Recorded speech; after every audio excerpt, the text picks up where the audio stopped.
Hey guys, in this video, we are going to show you how to fix the easy anti-cheat is not installed error. If you try to launch a game and see the error, easy anti-cheat is not installed, it usually means the anti-cheat files are missing or not properly installed in your game's folder. You can manually fix this issue by copying the easy anti-cheat files. Here's how to do it on your computer.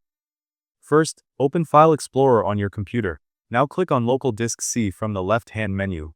Here, open the folder named Program Files. Now, look for the folder called Easy Anti-Cheat and click on it. Inside this folder, find the file named Easy Anti-Cheat eos.x. Right-click on this file and select Copy. Now go back to your desktop and open the Steam application. In Steam, click on the Settings icon from the right side of your game library. Here, click on Properties.